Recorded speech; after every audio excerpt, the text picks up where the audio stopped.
Chris Hani's widow still seeking the truth to find closure. And Mogoeng says white males are not being ignored by JSC regarding appointments. I'm Lebo Changela with this news update. Slain SACP General Secretary Chris Hani's widow, Dimpho, says that 20 years after his assassination, she's still seeking the whole truth to find closure.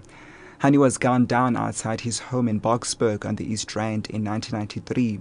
Polish immigrant Janusz Wallace and ex-Conservative Party MP Clive Derby-Lewis are serving life sentences for his murder.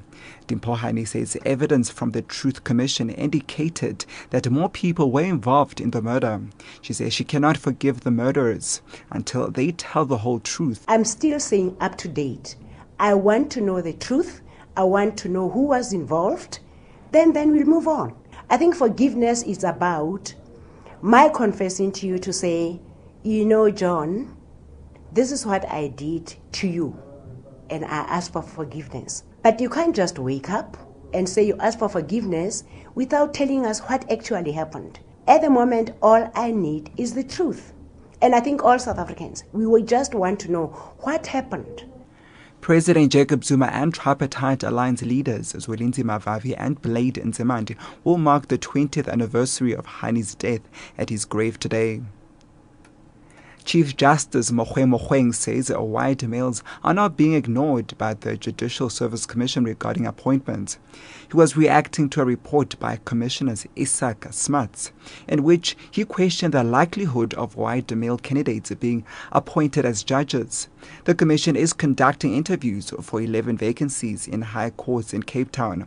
Mogoeng says it is imperative that the judiciary is representative of the demographics of the country. White males are in fact regularly recommended by the JSC for appointment, as is supported by available statistics, that appropriately qualified persons, men and women of all races, who are fit and proper, are encouraged to accept nomination for appointment as judicial officers, and that it is not pursuing and never has pursued a so-called covert political agenda.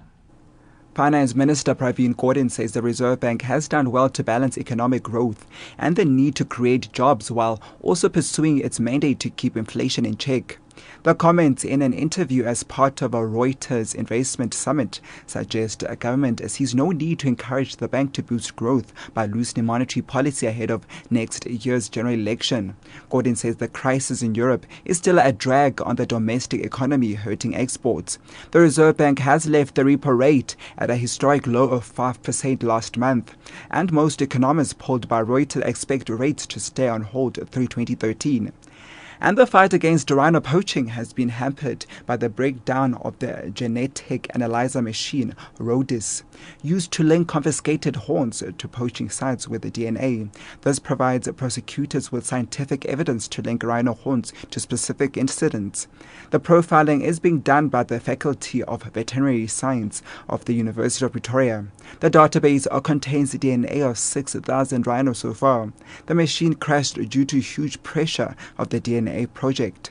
SANPark spokesperson Ray Takudi. There is some challenges in terms of servicing the machines, and obviously it's a machine that is quite expensive, and therefore we need all sorts of help that we could get to assist and support the University of Pretoria to be able to operate this machine. We are, making a call to all South Africans, corporate South Africa, to please join hands with us to ensure that we get these machines operating.